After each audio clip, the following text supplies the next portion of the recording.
Oui, vous pouvez rester. Les autres intervenants peuvent nous rejoindre. Donc, on est bien par rapport à ce processus qu'a rappelé ce matin Isabelle. Dans cette première phase de la dérestauration, qui d'ailleurs ne tombe pas sous le sens. Je parlais de présupposés tout à l'heure. Dieu sait que même en commission scientifique régionale, on a quelquefois à argumenter pour justifier des questions préalables avant même de faire quoi que ce soit.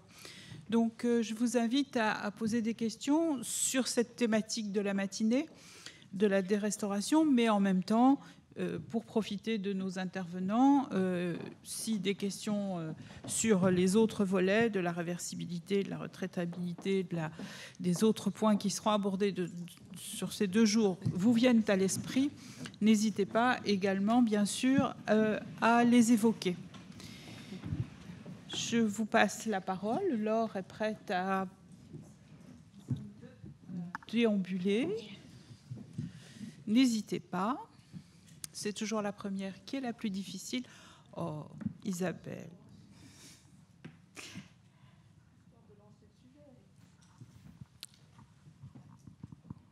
J'essaye de rendre service. Une question sur l'annonciation du musée Rollin.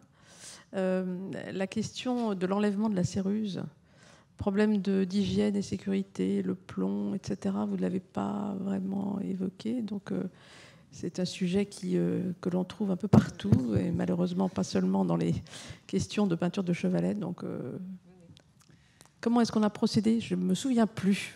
Eh bien, Ou je fais un peu semblant de ne pas m'en souvenir. Nous étions conscients des risques du dégagement de la céruse et nous avons donc installé les restaurateurs supports dans un atelier tout seul avec des hottes aspirantes en fait. Donc ils avaient également une poubelle dédiée dans laquelle ils devaient jeter les résidus de céruse. Et l'élimination, tout le circuit d'élimination a été contrôlé. Voilà. Et ils étaient masqués. Et ils étaient masqués. Déjà. Déjà. Non, ça s'est fait après le confinement, en fait. D'autres questions?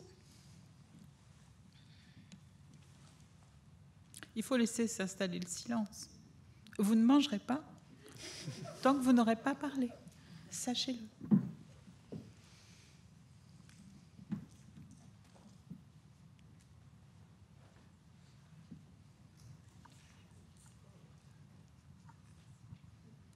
Bonjour, moi j'avais une question au sujet de la première intervention des puits d'Autun. Je voulais savoir comment vous aviez procédé dans l'avancement de la retouche, justement pour avoir un... Vous avez très bien montré vos présentations, enfin votre travail de reconstitution d'abord numérique et puis après l'avancée, mais comment vous avez contrôlé le niveau de valeur justement, parce que vous nous avez...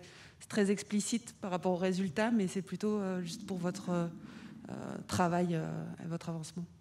Est-ce que vous pouvez vous présenter? Ah, pardon, oui, bonjour. Je suis Claire Bétellu, donc je suis restauratrice de peinture et responsable du programme de formation de conservation-restauration à Paris 1. Voilà. Alors, très concrètement, nous avions notre source de documentation à côté, une tablette numérique qui pouvait prendre des photos, et on prenait en permanence... notre travail en cours de reconstitution en photo et on passait en noir et blanc comme ce que je vous ai montré pour voir si on était à la bonne valeur. Alors il y a juste 2 petites choses dont j'avais pas le temps de parler, c'est quand même justement les limites de la technique. C'est que pour faire ce genre de reconstitution, il faut quand même que la peinture alentour soit déjà en bloc, je dirais. Donc c'est pour ça qu'on a fait de la retouche illusionniste pour regrouper les différents îlots de peinture qu'on avait. Et il faut quand même un degré d'intervention assez poussé parce que forcément notre reconstitution est en bon état et donc on ne peut pas trop laisser un degré d'usure très visible sur la peinture originale. Et la deuxième limite, c'est quand la peinture est de la couleur de la reconstitution.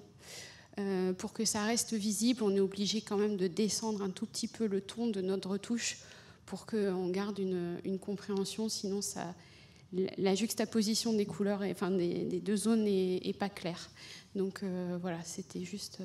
Donc à ce moment-là, quand on prenait nos photos, qu'on les passait en noir et blanc, on veillait à ce qu'il y ait un décalage. De toute façon, on se rendait vite compte que si c'était trop loin, ça devenait illusionniste et c'était pas bon. Voilà. Merci. D'autres réactions? Lorraine.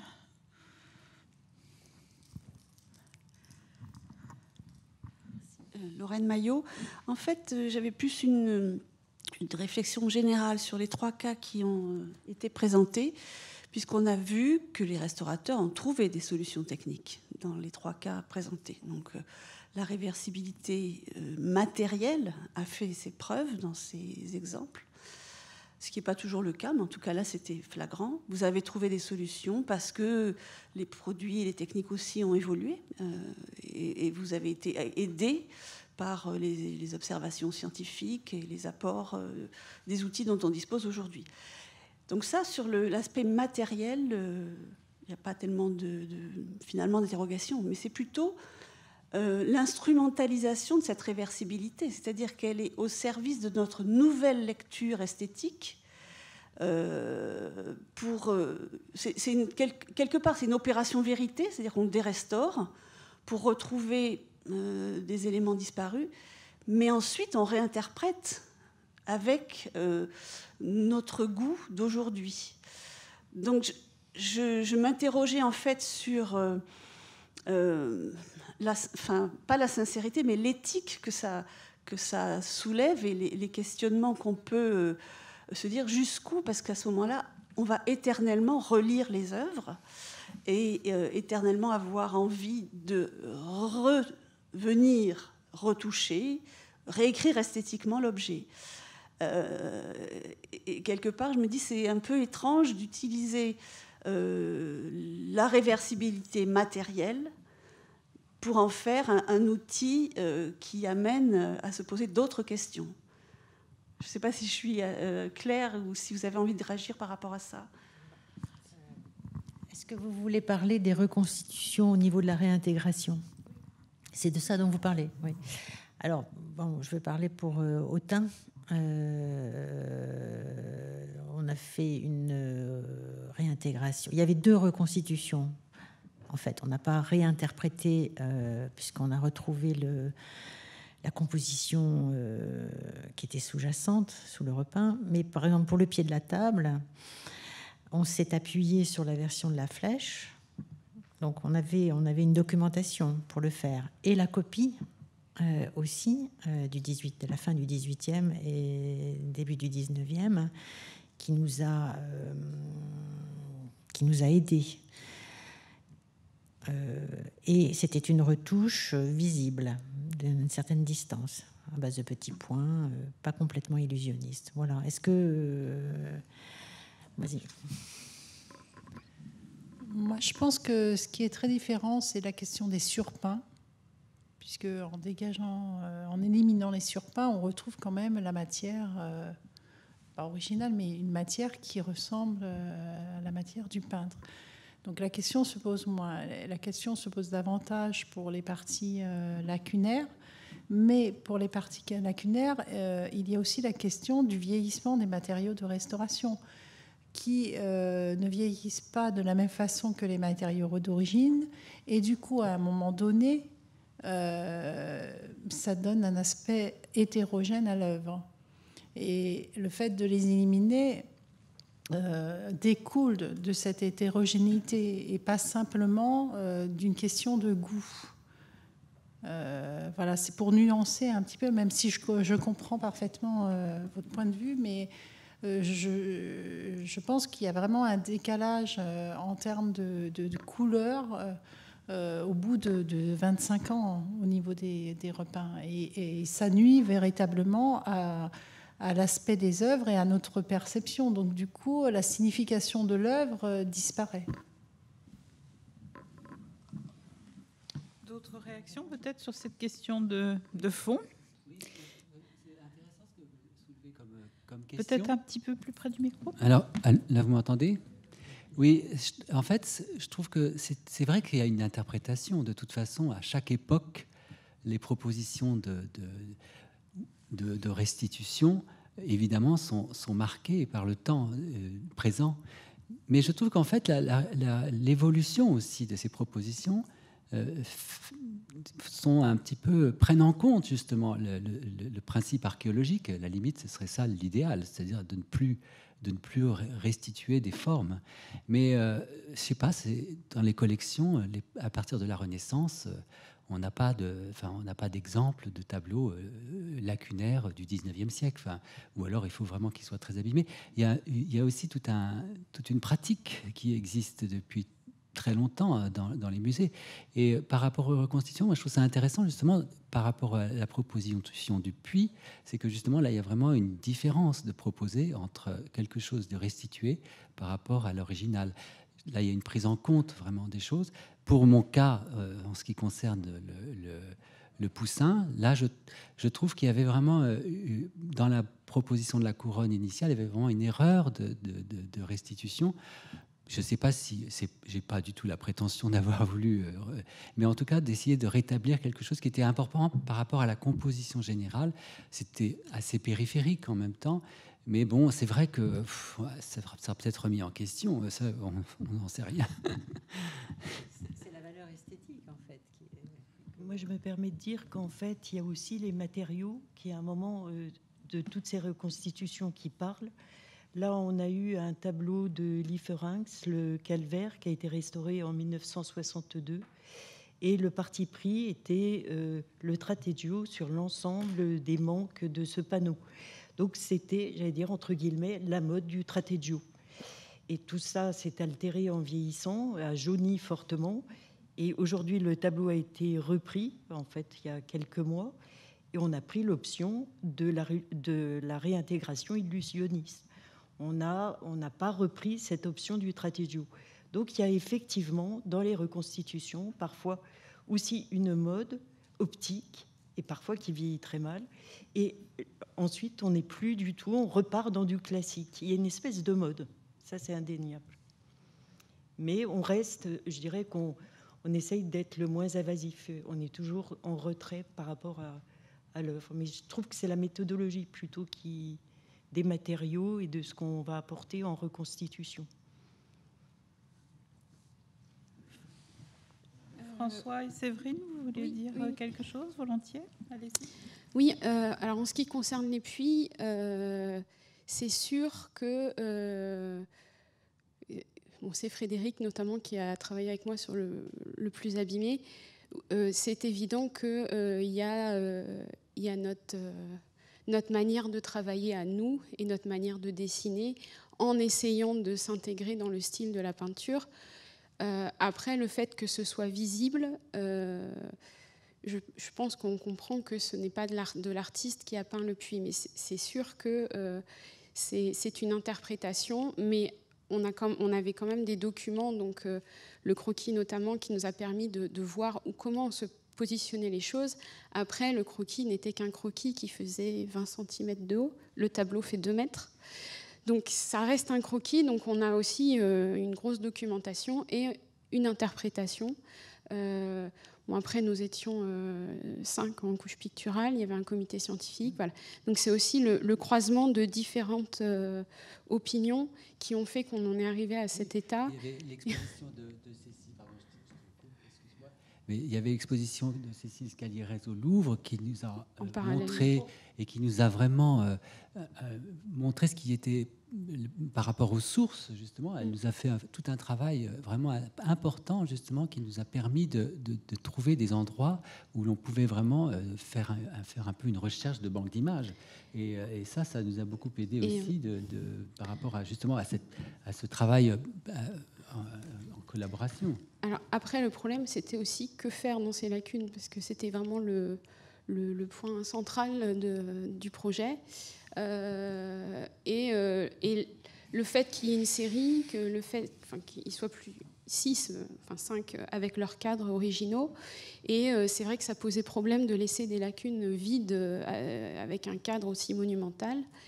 Et on ne pouvait pas laisser le bois à nu, puisque le tableau a été transposé, enfin, le plus abîmé dans les années 70, et la couche picturale repose sur un carton très blanc, marouflé, sur un panneau latté, dans le sens inverse du fil du bois original. Donc on était obligé de poser un mastic et de faire quelque chose sur ce mastic. Voilà, donc c'est un choix. Oui. Alors, j'ai un petit complément. Alors là, du point de vue de la réception du public de ce genre d'intervention, parce que dans le cas du puits de 1521, étant donné son état, étant donné son contexte qu'on a exposé, si on n'avait pas fait le choix de restitution, effectivement assumé et puis aussi lisible et argumenté que possible, ce serait posé clairement la question de la présentation de l'œuvre tout court. Et parce que le présenter avec les lacunes à nu, c'était à peu près inconcevable. Donc c'était un peu en quelque sorte la condition sine qua non pour le présenter tout court au public finalement, que de le rendre lisible. Alors effectivement, on peut argumenter qu'il était déjà présenté et lisible avec un système de retouche qui avait été proposé, qui avait son intérêt et sa valeur au milieu du XXe siècle, mais malgré tout, étant donné qu'on a des bonnes raisons et techniques et également documentées, scientifiques, on va dire, de revenir dessus, effectivement, l'option aucune retouche, qui à la limite est la plus sincère, si on peut dire, contrevient totalement avec l'idée de présenter les œuvres, ce qui est quand même le but, in fine, évidemment, de notre travail. Et d'ailleurs, c'était très intéressant, la proposition de Maurras, parce que justement, ça revient à votre question, Lorraine, c'est qu'à une époque, on avait fait une proposition, et puis aujourd'hui, on en fait une toute autre, qui est beaucoup plus aboutie. Mais est-ce qu'elle est pour autant valable? Ça, c'est un peu le temps qui dira ça, les choses. Mais je trouve que c'est intéressant de faire ça, parce que ça fait vraiment une recherche de fond. Et on a travaillé vraiment avec un groupement qui a permis justement d'essayer de trouver quelque chose d'un peu nouveau par rapport. Mais ce n'était pas vraiment nouveau, parce qu'il avait déjà été fait sur d'autres œuvres. Alors ça a été fait donc sur les peintures murales de Mantegna que je vous ai présentées, mais bon, il n'y a pas d'interprétation, puisque c'était des photos d'avant-guerre qui ont été utilisées pour placer les fragments. Donc là, il y avait une vraie image. Ça a été fait... il y a des prémices sur un triptyque du XVIe siècle qui est exposé à Madère. Et en fait, c'est carrément des morceaux de volets qui avaient été amputés. Et ils ont fait une reconstitution des drapés avec un peu de jus d'aquarelle. Donc, ça fait un peu dessin sous-jacent. C'est assez graphique, mais on va dire que... Alors, c'est pareil, c'est dans les années 50. Donc, on est peut-être... on reprend les idées et on les fait avancer. Et effectivement, je pense que dans 50 ou 100 ans, il y aura d'autres idées pour faire cette réintégration. Et pour l'instant, nous, on l'a fait intégralement au Gambling Colors. Donc, on espère que ce soit réversible pour les prochains. Pour l'instant, c'est conseillé. Il y avait une autre question dans la salle. Je ne sais pas, Isabelle, tu voulais intervenir aussi. C'était... Ça marche? Oui. Bonjour, Alix Pasquet, je suis restauratrice de peinture à Amiens. Je vous remercie pour votre exposé, vraiment super, Séverine. Super bien illustré, très, très compréhensible. Donc vous avez répondu partiellement à la première question qui était en effet un peu l'interprétation, la taille du croquis, est-ce que c'était agrandissable ou pas? Et j'avais une autre question, c'était dans le choix de la technique. Est-ce que ça a été très polémique? Quels ont été les acteurs du choix du camailleux, du ton en dessous, du gris, etc.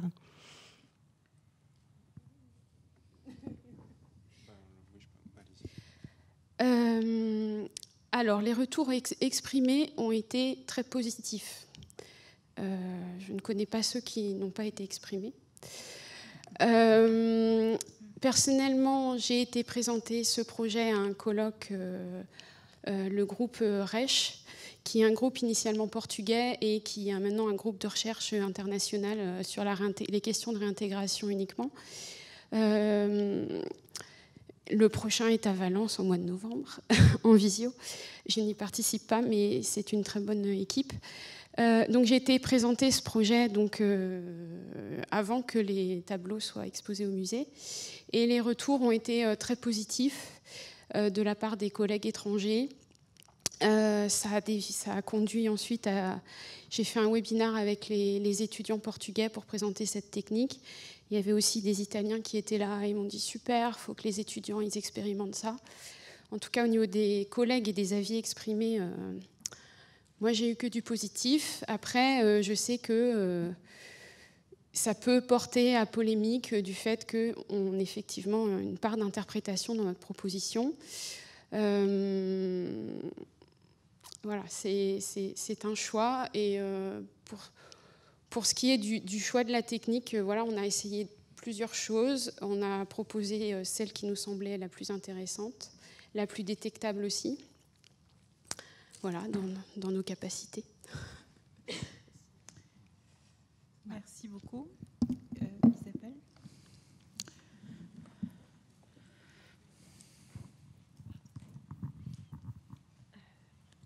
Et encore Isabelle Palot-Frossard, s'il n'y avait pas d'autres interventions dans la salle. Non, c'était pour réagir aux propos de Lorraine. On voit que les questions de conservation et de restauration sont toujours des affaires de paradoxe, donc elle l'a poussé très loin. Et j'ai envie de dire que cette question de réintégration des lacunes et de relecture qu'on fait époque après époque sur une œuvre pourrait faire l'objet d'une nouvelle journée d'études dans le futur, parce que cette question-là est centrale et elle est, à mon avis, à déconnecter malgré tout légèrement, pas complètement, de la question de la réversibilité. Parce que, bien évidemment, si les restaurations précédentes avaient été irréversibles, ça nous aurait évité de nous poser les questions. Donc on aurait bloqué complètement le schéma. Donc je pense que chaque époque, effectivement, a une lecture. La patrimonialisation, c'est aussi une lecture qu'on fait d'une œuvre. C'est pas l'œuvre. L'œuvre, elle a une existence en soi, mais le regard qu'on lui porte et l'intervention qu'on fait sur elle contribue à ce phénomène de patrimonialisation.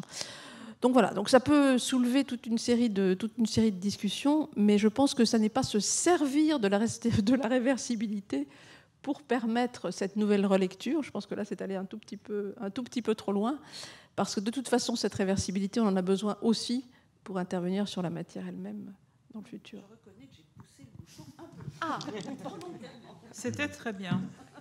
Monsieur.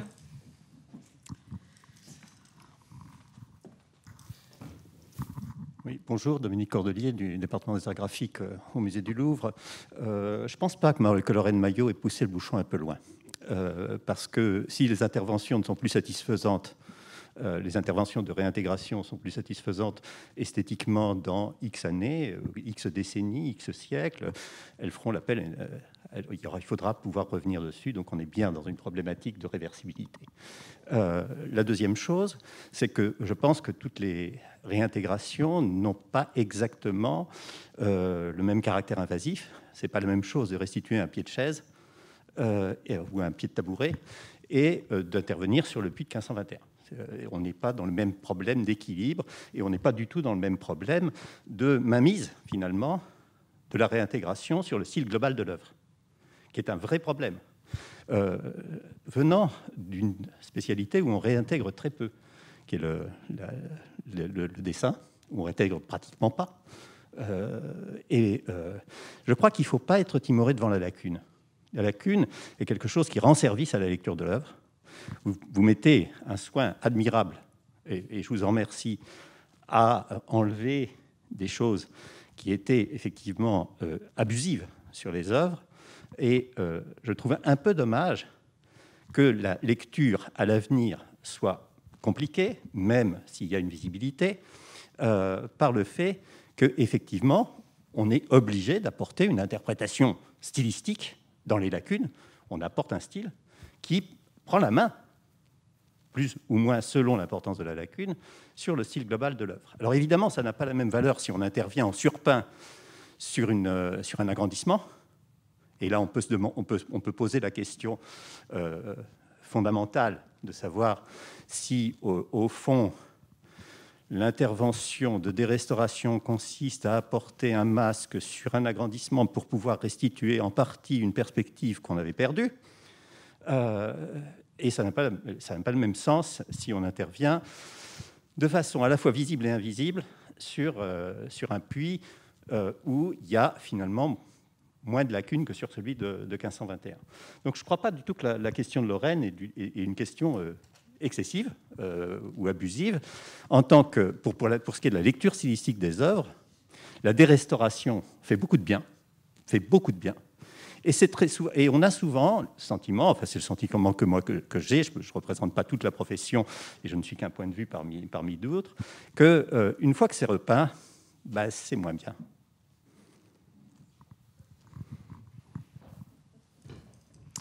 D'autres réactions ou d'autres questions qui surgiraient, ou des collègues qui voudraient, intervenants, qui voudraient poser des questions aux autres intervenants? Est-ce qu'il y a encore, on a encore 2 minutes pour...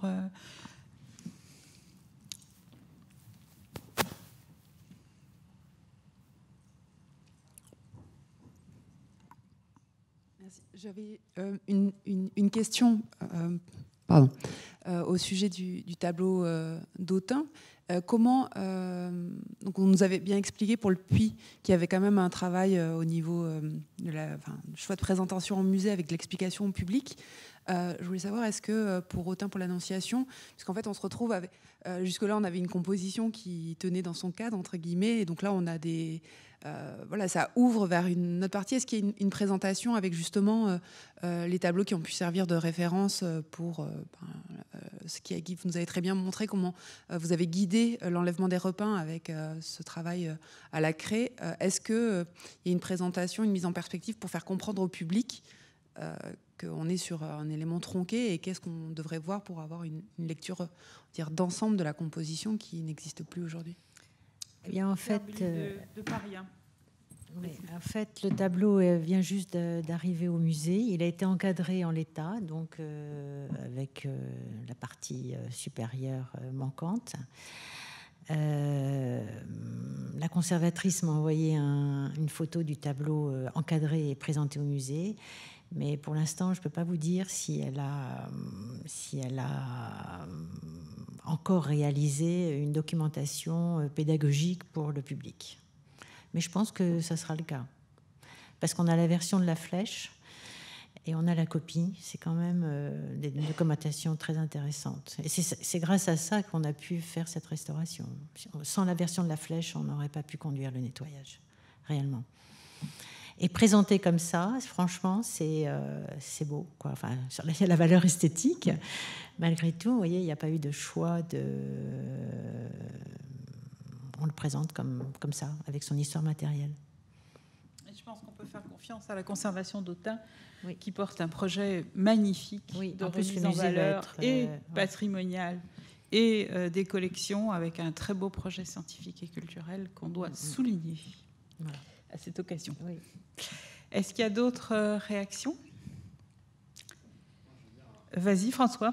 Un tout petit mot pour M. Cordelier. Alors, je suis partiellement d'accord avec vous, mais là, on était aussi tributaire d'un état qui était un état matériel, qui était la transposition de ce panneau avec un carton intermédiaire qui rendait...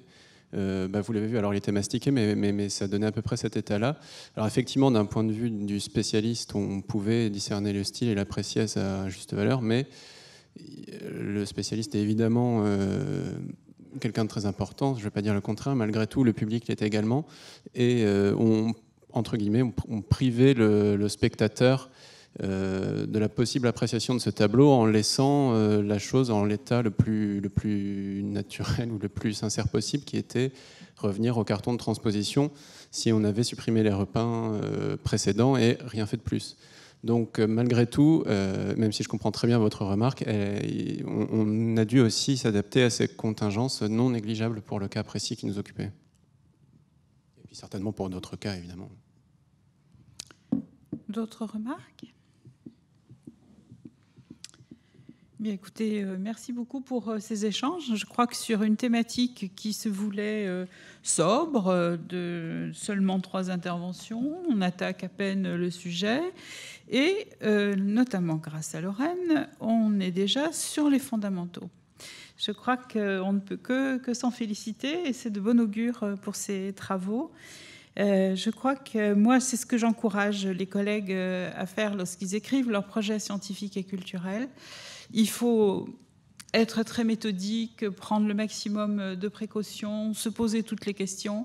Mais il y a un moment, on est des passeurs et il faut l'assumer. Donc il y a une subjectivité qui, je crois, est mieux gérée si on en a conscience et qu'on la pose, plutôt que de s'abriter derrière une méthodologie qui, en soi, a toute sa valeur, mais qui ne peut en aucun cas être une fin en soi elle-même. Voilà, je vous remercie et je vous souhaite un bon appétit.